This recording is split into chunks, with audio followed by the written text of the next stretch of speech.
खैर 20 साल हो गए इस एयरपोर्ट को बनते बनते, भी पता नहीं बनेगा कि नहीं बनेगा। लेकिन ये कहते हैं डोमेस्टिक फ्लाइट शुरू होंगी, उसके बारे में भी जो डायरेक्टर जनरल सिविल एविएशन है उसके यहाँ से ये है कि अभी डोमेस्टिक फ्लाइट सिर्फ एक है, लेकिन इसको भी 2030 तक यानी फ्लाइट्स का नंबर बढ़ेगा। और ये कह रहे हैं कि उस तक देखा जाएगा कि हम इसको इंटरनेशनल एयरपोर्ट की कैटेगरी में ले सकेंगे या नहीं ले सकेंगे। जिस पार्टी में 10 साल से संगठन ही ना हो, मैं तो 10 कम बता रहा हूँ, लोग तो कहते हैं 15-20 साल हो गए, तो अगर पार्टी में संगठन नहीं होगा तो सबसे बड़ी कमजोरी तो वही है।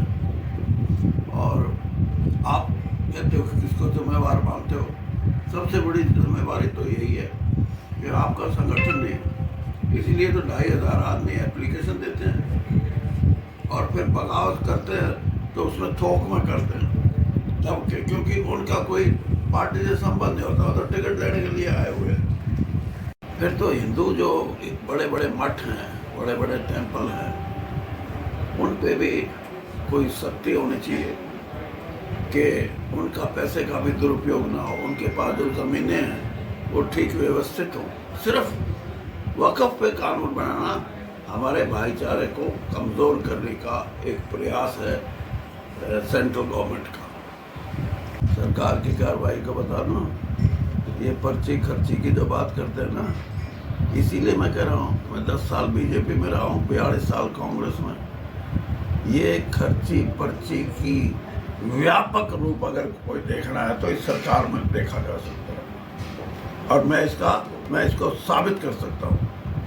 ये बातें करने की बहुत आसान होती हैं। तो आप बताओ कितने, ये नहीं क्या बताएं आपको, हमारा जो इलाका है ना, इस देश में जितने पेपर लीक होते हैं अपने यहाँ से, उनमें काकड़ोद भी एक गाँव है। ये क्यों है?